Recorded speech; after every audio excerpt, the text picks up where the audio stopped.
намайг Уеги Отгомер гэдэг. Би математикч мэргэжилтэй. Токиогийн их сургууль, Пенсильвания Мужийн их сургуулиас математикийнхаа бакалавр, магистр, доктор авсан. Тэгээд дараа нь Копенгагены их сургууль, Кардифф их сургууль багшилж агаад 14 оноос хойш Монголд буцаж ирээд Монгол Улсын их сургууль багшилж агаад дараа нь одоо энэ Анд Глобал гэдэг компанитай хөл нийлүүлээд явж байгаа юм байна.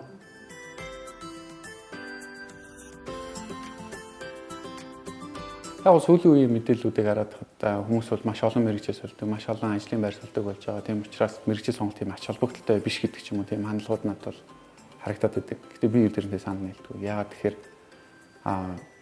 мэдээж хүн бол ингээд суралцаад мэргэжлээ сойлоо төгсөд явах боломжтой. Гэхдээ мэргэжил сонголт тэрнээс бол чухал биш гэсэн үг л ерөөсөө биш. Яагаад тэгэхээр хүний хамгийн суур ойлголтууд, суур зарчим тэр дундаа хүний хамгийн гол үнцэнтэй зүйл бол хүний хамгийн гол суралцах цаг хугацааг энэ бол маш их авдаг. Өөрөлдөл тийм сонголт. Тийм учраас бол энийг маш зөв сонгох хэрэгтэй. Дээрээс нь яг сайн мэргэжилтний үнцэн гэдэг бол миний төсөөлөл бол хэзээ ч тэгж унахгүй. Тийм болохоор мэргэжлээ бол зайлшгүй ач холбогдлоо гэж маш сайн судалж улс ортой сонгох хэрэгтэй. Тэрийг үл би тэгж бодож байна. Зөв зөвлөгөө байдлаар бодоод ингээд санал болгоход бол би миний зөвлөгөөнд их болгоомжтой ханд гэж хэлнэ. Яагаад тэгэхээр мэргэжил сонголтын талаар ингээд ярьж байгаа. Эсвэл ингээд хүний карьерийн ирээдүйн тухай ярьж байгаа маш чухал сонголт байдаг учраас чи хүмүүсийн яриаг сонсохдоо маш сайн тийм шүүж за энэ хүн мундаг юм чи энэ хүн яг үний юм хэлэх байх ч гэдэг юм уу те. Тэгж хандж бол ерөөсөө болохгүй. Маш олон их сурвалжуудыг харьцуулж, маш олон талаас нь ингэж судалж хийж мэргэжлээ сонгох хэрэгтэй.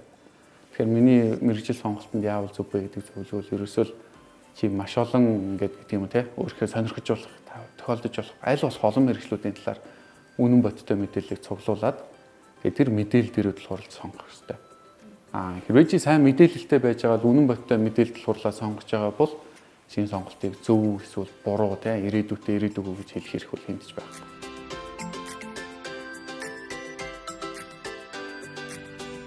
Ингээд нөгөө өөрийнхөө зөвхөн чаддаг зүйлтэй биш, сонирхол гэдэг зүйлээ илүү их нөгөө харах юм бол би бол тухайн үед мэргэжил сонгохдоо гаргасан албаны өөрийн чаддаг зүйлийн тухай бодож байсан байхгүй. Математик чаддаг. Банк санхүүж болчих юм бол одоо байгаа хүмүүс шиг сайхан амьдрах юм гэж бодож байсан. Тийм биш. Өөрийн чинь сонирхол гол нь юу вэ? Тэгээд одоо жишээлбэл би спортод дуртай гэж байгаа бол би ямар нэгэн байдлаар би спорттой холбоотой ажиллахыг хүснэ гэдэг өөртөө одоо нөгөө зорилт тавьчих болж байна.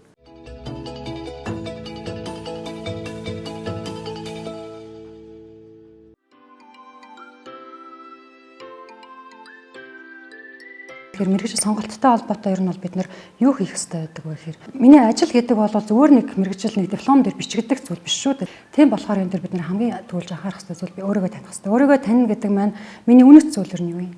Үнэт зүйлээ нэгдүгээр тодорхойлох ёстой. Хэдэн асуултанд хариулахаас эхлэлтэй өөрийгөө таних гэдэг маань хүн болгоны үнэт зүйл харилцаа адилхан өөр байдаг. Тийм ээ зарим хүмүүсийн хувьд үнэт зүйл гэдэг нь хамт олон найз нөхөд гэдэг нь нэг тэргуунд нь авч үзэх үнэт зүйл. Зарим хүмүүст нь гэр бүл, аав ээж нь тийм ээ. Зарим хүмүүсийн хувьд хайр, зарим хүмүүсийн хувьд албан тушаал ахих гэх мэтчлэн төрөл бүрийн хүн болгоны үнэт зүйл харилцаа адилхан өөр байдаг. Өөрийнхөө төрөлхийн авьяасуудыг бас мэдэх хэрэгтэй. Үнд чи авьяас ур чадвар хоёр бол хоёр өөр зүйл. Хүмүүс авьяас ур чадвар хоёрыг хооронд нь холж татдаг. Ижилхэн зүйл гэж ойлгодог. Задраа чи мэдэх ёстой зүйл нь болохоор зан төлөв. Миний зан төлөв юу ямар юм бэ? Зан төлөвийн маш олон чиглэлүүд. Гадагшаар чиглэсэн, татгшаар чиглэсэн тийм ээ, төвийг сагсан. Гэх мэтчлэн энэ зан төлөвүүдийн чинь онцлог бас мэргэжилд маш их хамаатай. Бид нар энэ зан төлөв ерөөсөө шинжилж үзэх өөр мэргэжлээ сонгож ерөөсөө болохгүй. Надад яг ирээдүйд ажил төрөл эрхлэхэд маань ажил эрхлээд явхад маань надад яг юу хэрэгтэй вэ? Би ажлын байран дээрээсээ юу хүсэж байна вэ гэдгийг тодорхойлох хэрэгтэй. Хүн болгоны хүсдэг зүйлүүд нь өөр байж болно. Жишээлбэл тогтсон цалин надад хэрэгтэй юу? Сар болгон тогтмол цалин би авах хэрэгтэй байна уу? Үгүй юу? Эсвэл өөр өндөр цалин хэрэгтэй юу? Тогтмол биш ч гэсэн үе үе авдаг, давтамжтайгаар авдаг хэрнээ өндөр цалин надад хэрэгтэй юу? Эсвэл ажлын цагийн хувьд би бүтэн цагаар ажиллавал надад илүү тохиромжтой байна уу? Би яг юу хүсэж байна вэ? Эсвэл уян хатан цаг надад хэрэгтэй байгаа юм уу? Тийм өөрөө өөрийнхөө ажлын цагийг зохицуулах боломжтой. Тийм цаг надад хэрэгтэй юу гэдгээ бас мэдэх хэрэгтэй. Тэр шаардлагуудаа бүгдийг жагсааж утсан.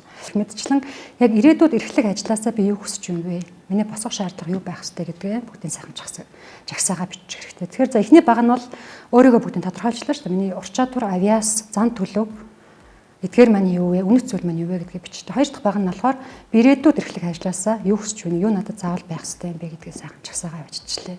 За энийхээ дараа би ажил мэргэжлүүдийг судалж эхэлнэ. Ингээд мэдээж хайж үтснийхаа дараа ачигсаалтаа багсгаж үтснийхаа дараа дахиад сонсоолох хэрэгтэй. Өөрийнхөө өгөгдлийг надад байгаа өгөгдлүүд маань миний ингээд сонгоод байгаа найршлын байран дээр маань яг дахиад нийцэхээр өнө дахиад нэг сайн ягтлна. Жишээлбэл Америкийн сургуулиуд бол ер нь баг бүх ахлах сургуультай тэр яг мэрэгжил сонгоход нь тусгай хүмүүс байдаг. Тэр хүмүүс нь тэр хүүхдүүдтэйгээ ярьж үзээд те юунд дуртай юм сонирхолтой өөрсдөө ямар зан характертай хүмүүсийн те тэр нь гэдгийг харж ягаад ер нь бол зөвлөгөө өгдөг. Бүр цаашлах юм бол те одоо нэг мэрэгчлэр явлаа гэхэд аль сургууль руу өгвөл хамгийн илүү өндөр боломжтой байх юм те гэдэг юмнуудыг батал хийж өгдөг л дөө. Тэгээ би нэг зүйлийг онцолж хэлмээр байна. Жишээлбэл гагнуурчин гэхээр хүмүүс ингээд зүгээр л нэг юм төмөр араам гагнах ч юм уу те. Эсвэл нэг юм усны тэрэг гагнаад байдаг. Одоо бидний бага насны ингээд төсөөлөгдсөн гагнуурхай хэмжээнд л хойлогддог. Тэгээ мэрэгчлүүдийг ингээд ялгаж харьцаад байдаг. Гэтэл жишээлх юм бол цахилгаан станцд ажиллаж байгаа эсвэл уул уурхайн компаниуд ч гэдэг юм те. Эсвэл том барилга дээр ажиллаж байгаа гагнуурчид бол бидний төсөөлтгөөс хэд дахин маш өндөр тэмцэлэнтэй ажилладаг байх жишээтэй. Гэтэл бид нар зөвхөн нэг төсөөллөөрөө хараад энэ олон боломжуудыг хаагаад байдаг. Гэтэл чи мэдхгүйгээс болоо чи маш сайн гидрогеологч болох байсан бол яах вэ те? Патентологч болсон бол яах вэ? Эсвэл IT инженер чиглэл дотор ингээд маш олон задарч байгаа нэг салбар мэргэжилтэн болох байсан бол яах вэ гэдэг. Тэгэхээр энэ олон боломжоос ингээд мэдхгүй өнгөрчих юм бол маш харамсалтай. Тэгэхээр аль болох олон мэргэжлийг л таньж мэдэх хэрэгтэй. Чи үнэхээр таньж мэдээд сонголтоо хийж байгаа бол чамд хэн цаад болох гэсэн. Яг үл чи яг үнэхээр таньсан бол сэтгэл хөдлөлөөр байж болох уу? Найзуудынхаа дөнгөж ингээ хөнгөн зөвлөгөө ч юм уу те. Эсвэл тэр мэргэжлэр байгаа нэг хүн ингээ гоё харагдаал те. Кул санагдаад байвал тэрийг сонгох албатай ерөөсөө бол биш. Чи яг таньж мэдээ сайн судалж. Тэгээ чи ямд өөрийн гэсэн бас ингээ карьер төлөвлөлт харагдах хэрэгтэй. Яг тэгэхээр чи нэг мэргэжлийг сонгосон ч гэсэн тэр мэргэжил чинь дотроо маш олон дахиад мэргэжлээ сонгосон ч маш олон карьерийн төлөвлөлтүүдтэй байхгүй. Дотроос салбарлаа явж байгаа. Тэгээ тэр болгоныг бас ингээ сонгоод явж болно. Тэгээ тийм учраас ингээ зөвхөн мэргэжлээ сонгохоос гадна тэр мэргэжил дотроо юу хийдэг юм бэ? Би аль руу явж болох юм бэ гэдгээ ер нь зүгээр сонирхох хэрэгтэй. Яг одоо шийдэх албатай биш байхгүй. Өөрөөр хэлбэл Монголд бол маш сайн тийм мэргэжилтнүүд л хэрэгтэй. Тэр нь бол нөгөө ингэж үгдгийн супер номер 1 гэдэг утгаараа биш шүү. Тэр нь бол яг мэргэжлээ эзэмшсэн ажиллаа хийж чаддаг тийм сайн мэргэжилтнүүд бол Монголд бол үнэхээр хэрэгтэй. 30 эрэлттэй мэргэжил, 40 эрэлттэй мэргэжилч гэх юм уу те. Ирээдүйд тийм байх. Тэр яг Монголд бол тийм баттай биш шүү. Тэгээ тэр үл юунд тэгэхээр боловсролын байгууллага эсвэл бодлого боловсруулагчдад хэрэгтэй мэдээлэл болохоос ш. Мэргэжлээ сонгож байгаа хүмүүс тийм мэдээлэл өгдөг буруу байхгүй. Өөрөлдвөл энэ мэргэжил хамгийн эрэлттэй ажлын байр ихтэй байна гэдэг чинь тэр хүүхд тэрийгээр сураад ажлын байрт амжилттай байна гэсэн үг ерөөсөө биш байхгүй. Тэрийг хүүхдүүдэд зориулж, олон нийтэд зориулж мэдээлэх баг шаардлага. Тэрийг ихтэй сургуулийн одоо эсэлтийн код дээр ч юм уу те. Тэрийгээ боловсруулдаг хүмүүстээр л тэр бодох хэрэгтэй. Эсвэл тэр ингээд маш сайн өмгөөлөгч, эсвэл маш сайн шүүгч болохтай ингээд шанстай хүүхд байлаа гэж те. Магадгүй тэрийг өөрөө ч мэдэхгүй байсан. Гэхдээ тийм байлаа гэж тод эрх зүйч мэргэжил бол хагцсан ч гэдэг юм уу те. Эсвэл маркетингийн супер мэргэжилт өнөөдөр Монголд хэрэгтэй л байгаа шүү дээ.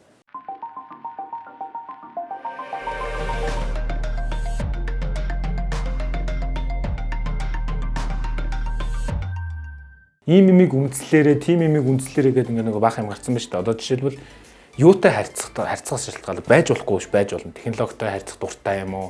Технологитой харьцах дуртай гэдэг нь илүү их нөгөө интроверт буюу дотгошоогоо хүмүүс ингээ нөгөө бие дааж юм хийдэг. Нийгэм рүү чиглэж гадагшаа харилцсан экстраверт нөгөө гадагшаага чиглэж ажиллах дуртай хүмүүстэй ингээ нөгөө яриа хийгээд явж явах дуртай илүү их гадуур явж явах дуртай тэр нөгөө байгальтай харьцах гэдэг нь илүү их амар амгалан илэрхийлдэг ч юм уу. Нөгөө технологийн хөгжлөөс өөрийгөө үздэг хүмүүс бол одоо тийм сонгоход бол одоо тэрэн дээр үндэслээ сонгоход бол нэг алдаад байх юм бол байхгүй баг. Хитрхи ингээд те одоо гадаад ажиллах нь гоёо гэд явчихлаар бас хүүхдүүд маань гадаад руу явж чадахгүй бол өөрийгөө амжилтанд хүрсэнгүй гэж бодоод өөрийгөө голоод ч юм уу тэгээд бас хандлага харагдаад байна л да. Тий одоо гарч байгаа өгүүлбэрүүдийг харахад хүртэл те хин хэлсэн бэ гэдгээс илүү те Европт 10 жил амьдарсан хүн гэж хэлжээ гэж бичсэн байх чи те тэр бол жоохон надад бол таалагдахгүй байгаа юм л да. Бид нар 100 мэргэжилтэй танилцуулсан 100 юм мэргэжлийн саналыг 100 подкастт 100 нэвтрүүлэг хийсэн. Тэгээ би тэрний 60 орчимтай нь бол өөрөө яг бичилж уулзаж ярилцж байсан.